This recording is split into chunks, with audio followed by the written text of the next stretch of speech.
அமெரிக்காவின் அராஜகம் வெனிசுலாவில் நடந்தேறியுள்ளது. வெனிசுலாவின் அதிபரையும் அவரது மனைவியையும் தங்கள் நாட்டிலிருந்து கடத்தி அமெரிக்காவுக்கு கொண்டு சென்றுள்ளனர். இதற்கு காரணம் போதைப் பொருட்கள் தங்கள் நாட்டிற்குள் வருவதற்கு வெனிசுலாதான் காரணம் என்று அமெரிக்கா கூறுகிறது. அதனால் அவரையும் மனைவியையும் கடத்தி சென்று சிறை வைத்துள்ளனர். வெனிசுலா என்பது ஒரு ஜனநாயக நாடு. அந்த நாட்டு அதிபர் மக்களால் தெரிவு செய்யப்பட்டவர். உலக எண்ணெய் வள நாடுகளில் பெரிய எண்ணெய் வளம் கொண்ட நாடு. அந்த நாடு இப்படி இருக்கும்போது எப்படி போதைப்பொருள் வர்த்தகத்தில் ஈடுபட முடியும்? அமெரிக்கா அந்த நாட்டின் எண்ணெய் வளத்தை சுரண்டுவதற்கு இப்படிப்பட்ட கேவலமான வேலையை செய்துள்ளது. அதுவும் வெனிசுலா என்பது எந்த பலமான இராணுவமோ விமானப்படையோ வான்காப்பு கவசமோ இல்லாத ஒரு நாடு.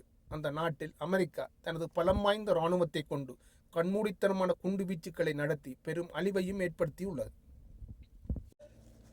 இதுபோன்ற இராணுவ நடவடிக்கைகளை வடகொரிய அதிபர் மீதோ ரஷ்யா அதிபர் மீதோ சீனா அதிபர் மீதோ நடத்த முடியுமா? நடத்தியிருந்தால் நான் கதைத்து கொண்டிருக்கும் நேரத்தில் அணுகுண்டு பாய்ந்திருக்கும் அமெரிக்கா என்ற நாடு உலக வரைபடத்தில் இல்லாமல் போயிருக்கும். ஆனால் அமெரிக்கா அப்படி செய்யாது. மறுபக்கம் இவர்களின் கால்களைத்தான் பிடித்துக் கொள்வார்கள்.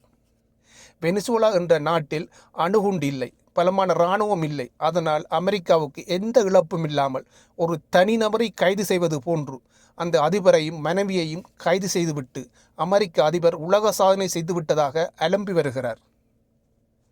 இது அமெரிக்கா என்ற பலம் பொருந்திய நாட்டுக்கு கிடைத்த சாவக்கடான செயல். இதனால் அமெரிக்க மக்கள் தான் தலைகுனிய வேண்டும்.